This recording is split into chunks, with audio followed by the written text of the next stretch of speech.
among the other things that that particular verse tells us is the divine is born in humble, pure-hearted circumstances.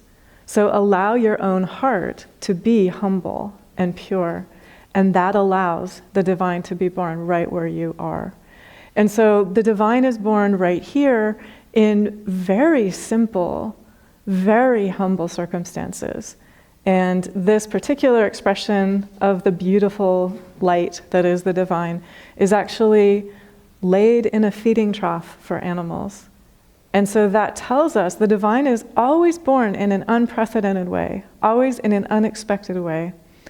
The divine is born through each of us in an unprecedented way, always in an unexpected way. Krishna, I was reflecting on this week, he was born in prison. And he was raised by foster parents. And he grew up playing with cow patties. It's fine if you laugh. There's no disrespect intended. Humble, humble circumstances.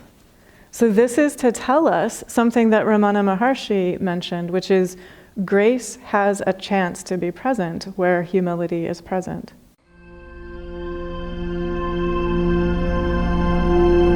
So before we get to the scripture reading, it is a great joy to invite all of us to connect with the beautiful energy of evergreens, which is made visible in the Advent wreath. And so I'm inviting us just to tune into the pure energy that evergreens represent. So right now, where I am, geographically located, the deciduous trees have let go of their leaves. And so the horizon actually changes. You can see farther than you can across the sky, across the horizon.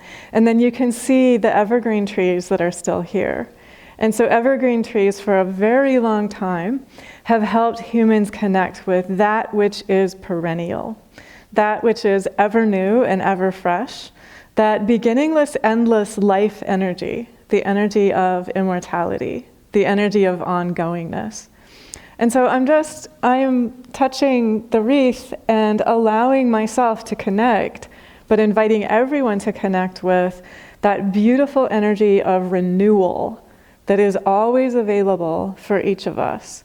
So the aspects of our physical bodies that welcome renewal, let us allow ourselves to receive this pure energy of renewal.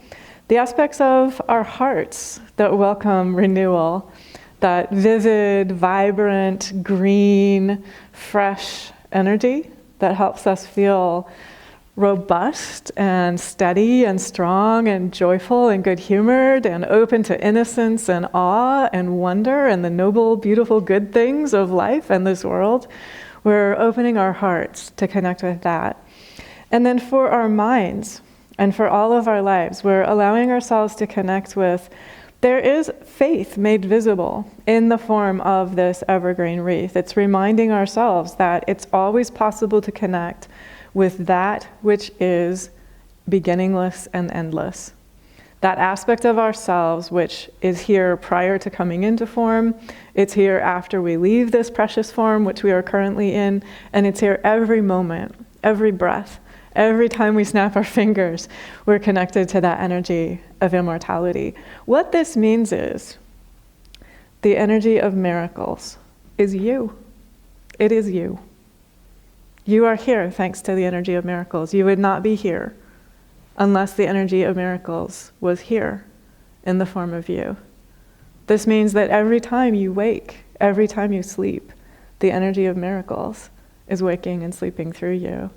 Every time you dream, every time you sing, every time you laugh, every time your heart opens to spiritual truth and a tear of recognition rolls down your cheek, and there's that little salt track down your cheek. That's the energy of miracles. Anytime you smile, anytime your heart opens, anytime you reach out a hand, anytime you say, how can I help?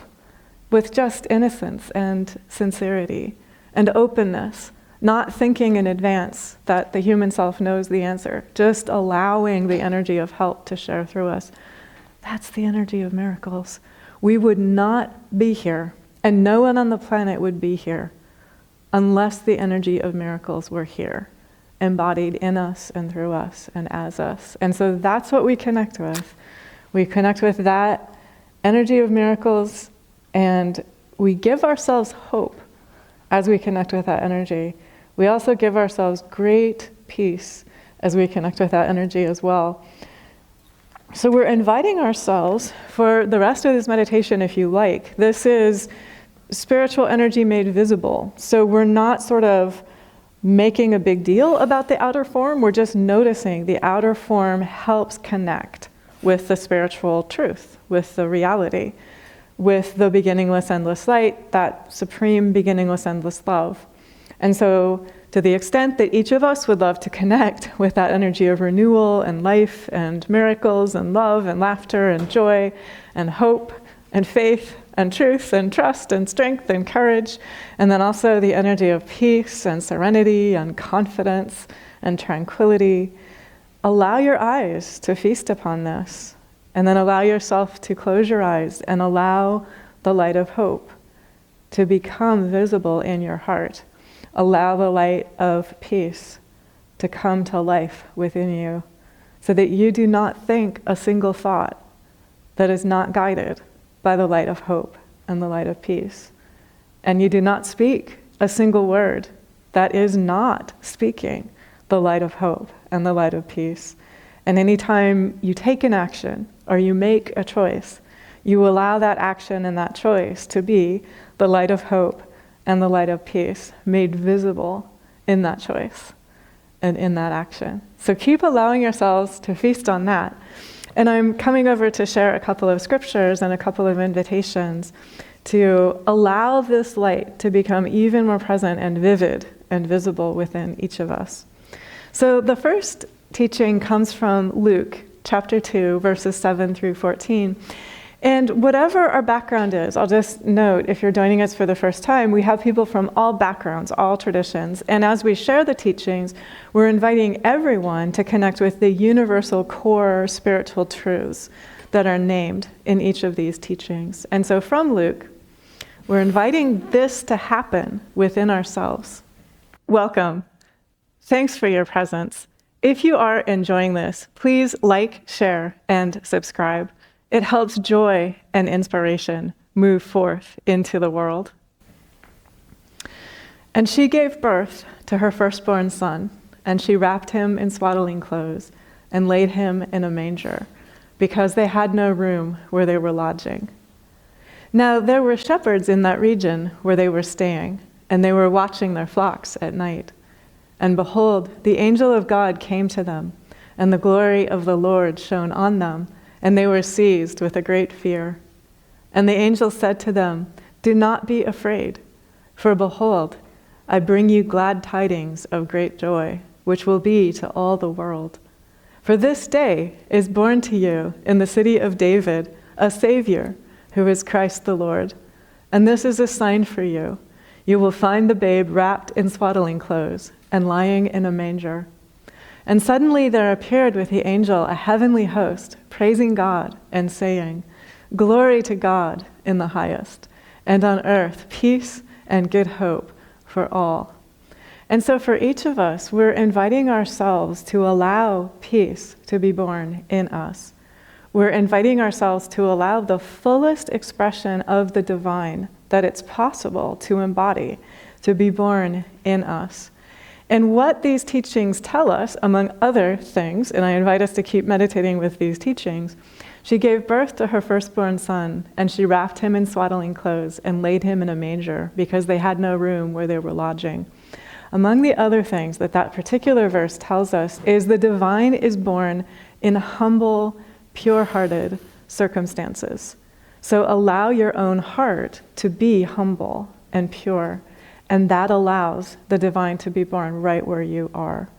And so the divine is born right here in very simple, very humble circumstances. And this particular expression of the beautiful light that is the divine is actually laid in a feeding trough for animals. And so that tells us the divine is always born in an unprecedented way, always in an unexpected way. The divine is born through each of us in an unprecedented way. always in an unexpected way. Krishna, I was reflecting on this week, he was born in prison. And he was raised by foster parents. And he grew up playing with cow patties. It's fine if you laugh. There's no disrespect intended. Humble, humble circumstances. So this is to tell us something that Ramana Maharshi mentioned, which is grace has a chance to be present where humility is present. So if we allow ourselves to recognize there's no barrier to the divine being born among the animals. There's no barrier to the divine being born in prison. There's no barrier to the divine being fostered in a foster family. What this means is it's inviting us to let go of the judgments that we have about our own human stories. So if the divine was born amidst the animals or in prison or was raised by foster parents, that means we don't need to have any shame regarding any aspect of our own personal human journey.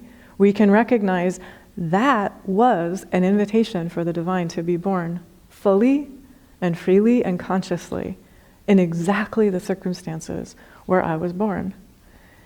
And so as we let go of judging the way that the divine has lived in time and space through us, we can accept the light of hope that has always been present every moment of our time as humans. We can fully accept the light of peace. It's always been present every moment of our time as humans. And as we accept the light of hope, we accept the light of peace, we accept that the light of the divine has always been fully present in the lives of each of us, then we will be able to see the light of hope. It's present in all human hearts. The light of peace, the light of the divine, it's present in all human lives. And we will be able to look past the confusion, the upset, the unawareness, the ignorance, whatever it is that humans are creating, or that we ourselves are creating, that is not a full expression of the light of hope and the light of peace. We'll be able to look past that and say, even deeper than that is the divine. And I choose to orient my life so that I am connected totally and first and primarily and always to that divine light. And so for each of us, I'm inviting us now to think a little bit about the yogic teachings and the yogic tradition and the way that this intersects. One way to put it is this. The yogis tell us, and this is a time-honored perennial teaching, that it is an immense blessing and almost a necessary forward movement on the path to come into direct contact with a teacher who is living the teachings of truth. They say it is necessary to be in the presence of a teacher who is living the teachings of truth. And the next thing they say is that helps us go within and realize the same truth that that teacher is living. And so the next realization is do everything you can, as much as you can, to be in the physical embodied presence of a teacher who is living the teachings of truth, a community that is living the teachings of truth, and then use that to turn within and to live the light of truth that is within yourself. So I'm going to start to share a couple of teachings from Swami Shankarananda. He says, there is not one among us who cannot achieve freedom through service, peace, and enlightenment, for it is our divine birthright. So just noticing, freedom comes through service. So the next thing that happens is if you have contact with a teacher who's living the teachings of truth, there's a radiance, there's a grace, there's a frequency, there's a blessing, there's an energy of spiritual support that is shared. You receive that blessing, and then freedom is achieved through service and through peace. So allowing yourself to go deep within, allowing yourself to meditate, and then allowing yourself to practice karma yoga. and allowing the blessings of karma yoga to unfold in your life.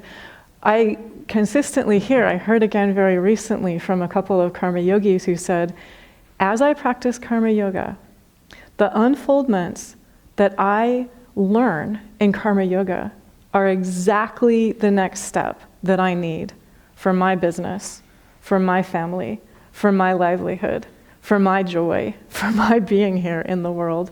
This is very, very consistently demonstrated in the lives of karma yogis. And so for anyone who is a meditator, give yourself the gift of being a karma yogi, because the blessings that you unfold for yourself, for your families, for your work, for your livelihood, for your world are unparalleled. They're unprecedented. They're absolutely amazing. One person said to me just very briefly, Swami, karma yoga works. And so just to give yourself the gift of realizing what that means. Another something offered by Swami Nityananda, he says, with practice and persistent effort, meditation will yield peace of mind, equanimity, stability, well-being, a sense of totality, wholeness, completeness, and oneness. And so the practice, the effort, and the meditation, the consistency in that practice unfolds this peace of mind, this equanimity, this wholeness, this balance, this realization. And so again, give yourself that gift of coming into contact with that embodied realization of the teachings of truth that share through the teacher, but use that to propel you within, so that you realize directly within yourself that same peace that shares through the teacher. That is my true nature. That is my true name. So having received that blessing, now I'm going to meditate. I'm going to go even more deeply within. And then I'm going to allow that energy of peace to be shared through the pure-hearted practice of karma yoga. So, sharing a little bit more from the Bhagavad Gita, teachings of peace. To one who has attained perfect control of the mind and complete mastery over the senses, who is free from attachment and aversion while living in the world of sense objects, that one realizes peace. In peace, all sorrow ceases. The peaceful mind soon becomes established on the divine. Peace can never be attained without meditation. And unless one has realized peace within, where else can one find it? And so you can just feel the teaching of that and the absolute joy of that. And so if you were to work with this, what you're doing is you're saying to yourself, I am going to go within. Every opportunity that I get, I am going to meditate and I'm going to go within. I'm going to dive deeper than anything else so that what remains is this peace. The peace that the divine gives us, nothing in the world can give us. And so that, I'm mentioning what Padma mentioned earlier, a letter from a friend, writing a friend, saying to the friend, I can't give you peace. But guess what? I don't need to, because you've already got it, because it's what you are. And so for each of us to realize that what we can do for each other is hold the frequency of peace. We can embody the realization of peace. We can support peace. We can say, like, when I look at you, yes, I see your human frustration. If you're experiencing frustration at this moment, I'm not going to deny that on a human level. I'm going to be aware of that and respectful and caring and compassionate and kind in relation to that. But I can see that even deeper than that, there is a core within you that is never other than peace. And as I identify with that core of peace that is within you, that actually helps you embody that peace. And so I'll just share another teaching from the Bhagavad Gita. The Gita says that pity weakens us, and pity weakens other people. Pity is what Arjuna feels when he sinks down and he's depressed and he's like, I can't move forward, I can't do what the divine is asking me to do. That's pity. It paralyzes you. And it prevents you from acting in the world. Each of us must act in the world. So I want to be clear that each of us is connecting with the light of peace and then faithfully, honorably being fully present in time and space. This is not about pretending we are not here in time and space. This is about being the illumination of peace in time and space, in our bodies, in our hearts, in our minds, in our lives, in our families. If we have a partner, we are to be the embodied illumination of peace in relation to our partner. If we work, if we own a business, if we are a surgeon or a doctor or a lawyer or a dentist, if we work in a healing modality or a creative field, we are to allow that illumination of peace to share through us as we nobly and honorably fulfill that light of peace, which can only share through us. And so back to that teaching about pity, pity weakens us. Don't let yourself be weakened by pity. Go to compassion instead. Compassion is love plus wisdom, and it's connected with the energy of peace, the energy of solutions, the energy of possibilities, the energy that helps find ways forward. Pity stays on the level of the problem. Compassion goes to the level of the solution. And so just notice, am I identifying any human that I am aware of with whatever their affliction is that they are currently experiencing? Because if so, I am unintentionally weakening them and myself. And this is true on an individual level, but it's also true on a collective level. So action is required, but the action that is required is not the separate individual self acting. It is the illumination of peace acting through each of us. And see if you can allow yourself to actually feel the difference. First, think of a person, it could even be yourself, who is experiencing an affliction. It could be a region of the world. It could be a segment of society. It could be part of your family. But someone who's experiencing what humans would call an affliction. Notice what happens if you allow yourself to pity that person. Notice how your energy feels. Notice how you feel in relation to that person or that region or that segment of society or your family. Now, say to yourself, I acknowledge those feelings. I'm not going to pretend that they don't exist. I lovingly offer them to the light of hope and the light of peace. I'm connecting with the light of hope and the light of peace within myself. I'm letting go of thinking that my separate individual self is real. My separate individual self is a delusion. As long as I identify with my separate individual self, I will give myself nightmares and confusion. And so I love myself so much that I will lay down the illusion of separateness. And I will remember that not for one moment or breath or heartbeat have I ever been alone. I have been connected to the light of hope and the light of peace every moment of my time in embodiment. There is nothing that could ever happen to me in time and space. The body can burn. The body can be immolated. Peace is unshakable.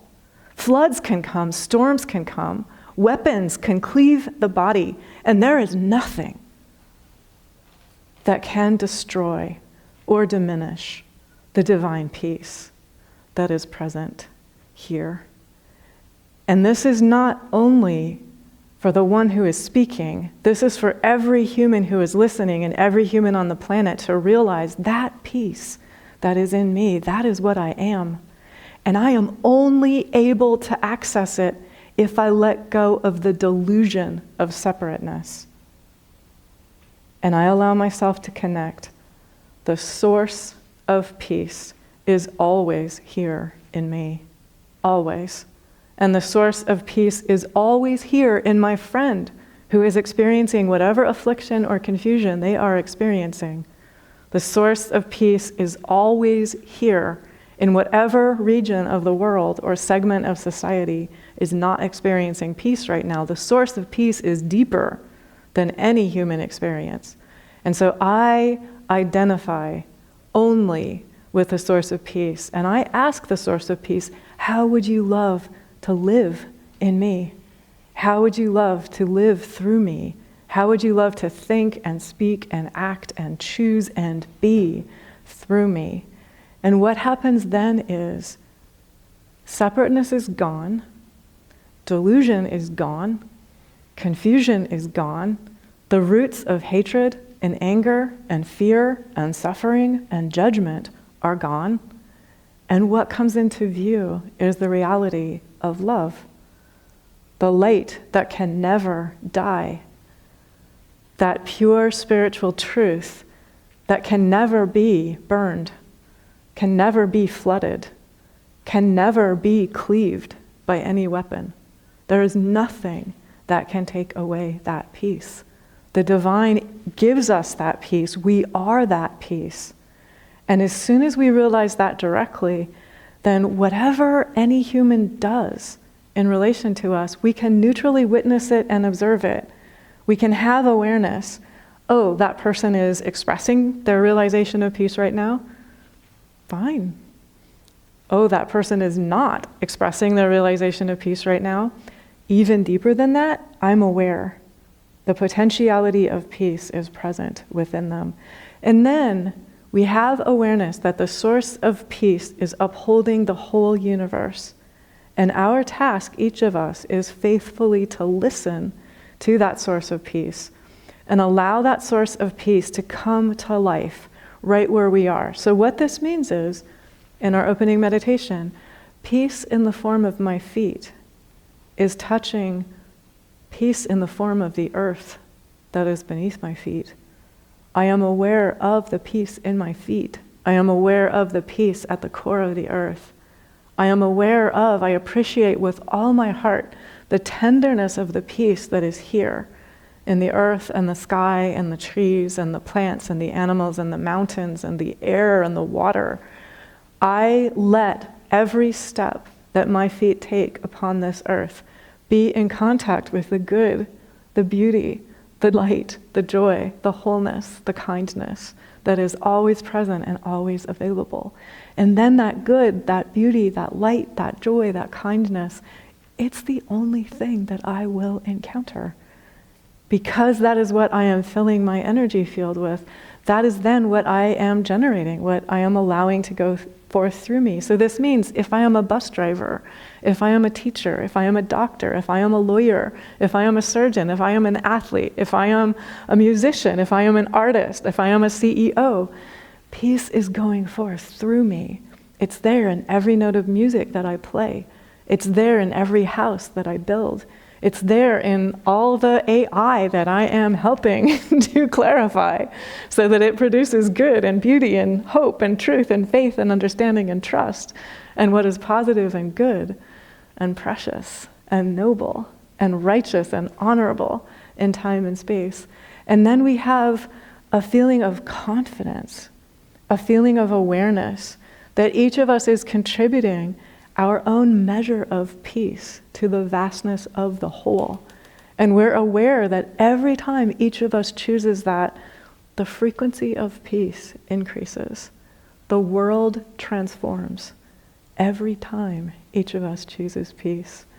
And so we can just give such thanks that every time we turn within, every time we meditate, every time we practice karma yoga, every time we say to the divine, I am always connected to the source of peace. There is nothing more important than connecting to the source of peace. And then allowing that source of peace to come to life through me with clarity, with wisdom, with strength, with courage, with honor, with aliveness, with generosity, with wisdom, with strength. Thank God, and God bless us all.